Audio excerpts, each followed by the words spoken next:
Dear students, हमने एसएसपीपी फार्मूले को पढ़ा।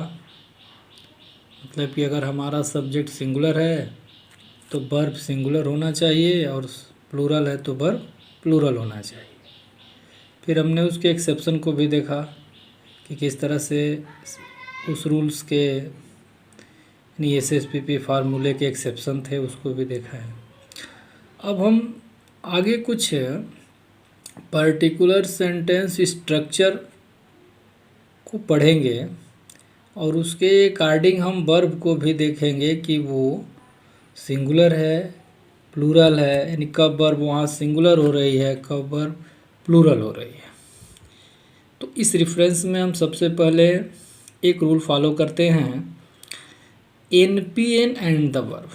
नोट ध्यान दीजिए, NP-N एंड द वर्ब।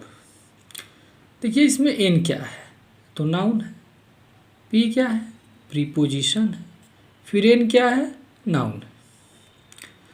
तो अगर ऐसा कोई सेंटेंस हमारे सामने आता है जिसमें जो आपका सब्जेक्ट है वो कोई नाउन हो, जैसे फिर उसके बाद कोई प्रीपोजिशन आए, फिर कोई नाउन आए, तो हमारा वर्ब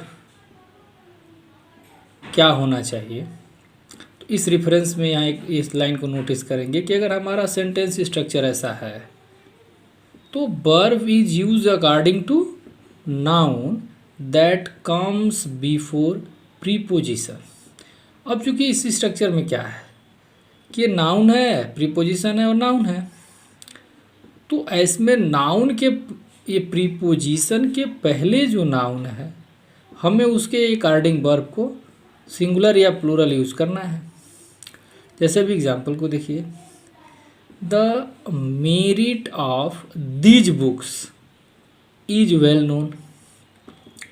तो यहाँ पर the merit of these books, तो ऑफ क्या है एन, ये मेरिट आपका नाउन है, इसमें बुक्स आपका नाउन है और एफ क्या है, ऑफ क्या है प्रीपोजिशन है। मतलब कि NP-N यहाँ रूल फॉलो हो रहा है। तो अभी हमने क्या कहा कि फर्स्ट जो नाउन है यानी प्रीपोजिशन के पहले जो नाउन है उसके अकॉर्डिंग हमको वर्ब लेना है। तो पहले क्या है द मेरिट है और ये सिंगुलर के रूप में है, इसलिए यहाँ बुक्स के बाद जो verb is well known is जो यूज हुआ है वो सिंगुलर यूज हुआ है। तो ये फार्मूला यहाँ हमारा लग रहा है NP-N। दूसरा एक और इसी तरह का देख लीजिए, जैसे the cost of production is very high. तो ये चूँकि यहाँ पर कास्ट और प्रोडक्शन दोनों ही सिंगुलर है, फिर भी हमें बस ये देखना है कि ऑफ प्रीपोजिशन के पहले क्या है, तो सिंगुलर है, सो वर्ब हमारी सिंगुलर हो गई। अब क्या होता है कभी कभी सेंटेंसेज में ये एग्जाम्पल रिपीट हो जाते हैं, जैसे noun preposition, noun preposition, noun preposition, फिर नाउन एंड वर्ब। तो उस कंडीशन से इस एग्जाम्पल को आप देखिए, the cost of production of consumer goods in all the countries is very high. तो यहाँ पर आप नोटिस करिए एक प्रीपोजिशन है यहाँ ऑफ, फिर यहाँ एक बार और यूज हुआ है ऑफ, फिर यहाँ प्रीपोजिशन है इन। तो इस सेंटेंस में अगर हम नोटिस करें तो 3 प्रीपोजिशन आ गए। अब हमें वर्ब लेना है, तो ऐसे में हम याद कर लेते हैं कि जब प्रीपोजिशन एक से अधिक हो जाए यानी उसके प्रीपोजिशन का नंबर रिपीट हो जाए तो केवल जो सबसे पहले प्रीपोजिशन होता है हम उसी के पहले जो नाउन होती है उसके अकॉर्डिंग वर्ब को सिंगुलर या प्लूरल लेते हैं। जैसे इसमें द कास्ट ऑफ प्रोडक्शन, अब हमें इसमें द कास्ट वर्ड के ही अकॉर्डिंग सिंगुलर या प्लूरल वर्ब चूज करना है। अब बाकी आगे हमको नहीं देखना है कि वो सिंगुलर है कि प्लूरल है, और इस तरह से यहाँ इसके अकॉर्डिंग लीजिए सही हो गई है। तो एक बहुत छोटा सा ये रूल है आपके लिए, NP-N का फार्मूला या रूल इसको कहा जाता है।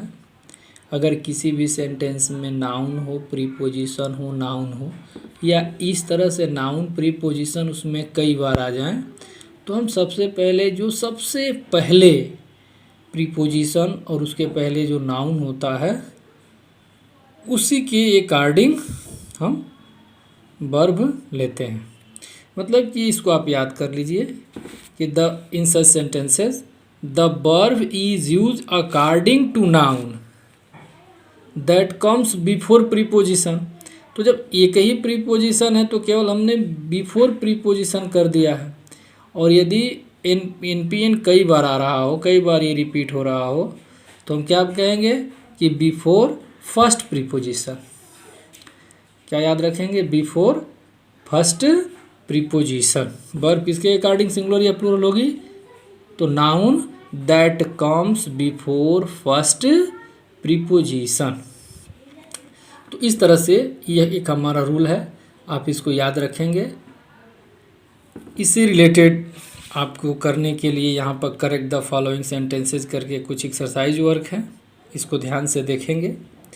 अब इसमें हाँ एक बात ध्यान रखें कि हमें केवल वर्ब के सिंगुलर प्लूरल को ही करेक्ट करना है, क्योंकि अभी हम वर्ब और सब्जेक्ट रिलेटेड चीज़ पढ़ रहे हैं, तो इसमें हमारा कुछ दूसरा करेक्ट नहीं करना है, बस सब्जेक्ट के अकॉर्डिंग वर्ब को सिंगुलर या प्लूरल करना है, ये बात ध्यान रखेंगे।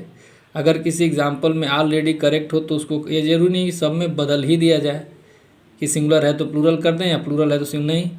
ऐसे करने से पहले जो रूल्स हैं उसको ध्यान से देखना है, समझना है, तो उस आधार पर आप उसको करेंगे तो ये आसानी से आप कर जाएंगे। तो ये आपका एक्सरसाइज के सेंटेंसेस है, इसको देख लीजिए, करेंगे इसको। अब एन के बाद थोड़ा सा एक दूसरा रूल है, उसको भी टेकअप करते हैं। देखिए इसको, आपका रूल सेकंड क्या है कि indefinite number plus of plus noun या indefinite quantity plus of plus noun, अगर ये सब्जेक्ट के रूप में हो तो हमें वर्ब लेना है, तो वर्ब सिंगुलर होगी कि प्लूरल होगी, ये नोटिस करेंगे। तो देखिए इस रूल में बहुत थोड़ा सा केयर हमको ये रखना होता है कि इसमें हमारा जो वर्ब होती है वो इस नाउन के ही अकॉर्डिंग सिंगुलर या प्लूरल होती है। नहीं पीछे चूँकि ये इनडिफिनिट नंबर है तो नेचुरली जो होगा वो प्लूरल होगा, और इनडिफिनिट क्वांटिटी है तो सिंगुलर होगा, ये तो एक चीज़ है इसमें। फिर भी आप इस नाउन को नोटिस करेंगे कि अगर ये नाउन सिंगुलर है तो वर्ब सिंगुलर, और ये नाउन प्लूरल है तो वर्ब प्लूरल। इसलिए क्योंकि जो इनडिफिनिट वर्ड होते हैं ना, तो अब हमें सेंस भी देखना है कि कौन सा वर्ड जो होता है। जैसे देखिए a number of boys have come, तो यहाँ पर क्या है? ए नंबर ऑफ बॉयज, चूँकि नंबर है, इनडिफिनिट नंबर है यहाँ पर बॉयज़ की, तो जब इनडिफिनिट नंबर है और बॉयज है ऑलरेडी प्लूरल ही है, तो यहाँ पर है का यूज किया गया है, जो सही भी है। ए लॉट ऑफ बुक्स, तो ए लॉट ऑफ बुक्स, यहाँ बुक्स प्लूरल है, और इस ए लॉट ऑफ जो है इंडिफिनिट नंबर के लिए यूज हुआ है, इसलिए यहाँ प्लूरल वर्ब है, सही है।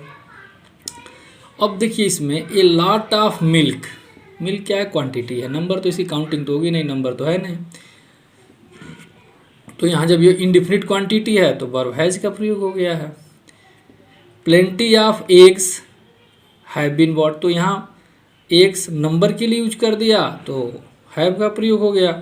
अब plenty of sugar has been bought, तो यहाँ शुगर क्वांटिटी दिखा दिया प्लेंटी ऑफ क्वांटिटी के लिए, तो ये आपका हैज हो गया, यहाँ पर सिंगुलर हो गया।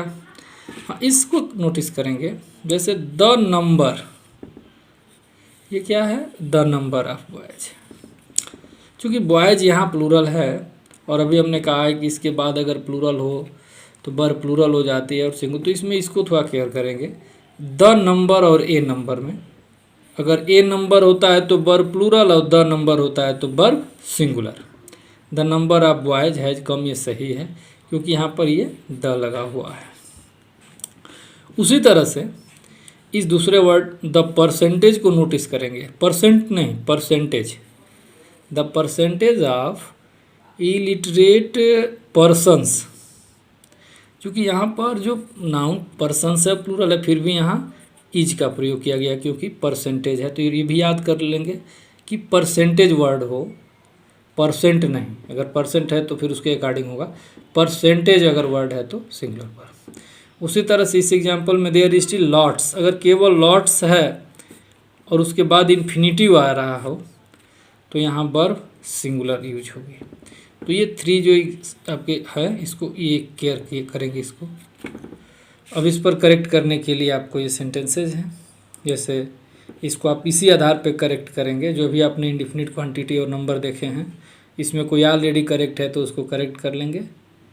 तो ये जो 2 रूल हैं आज हमने देखे, इसको आप केयर करेंगे, फिर हम अगले वीडियो में आगे के रूल्स को टेकअप करेंगे। ओके।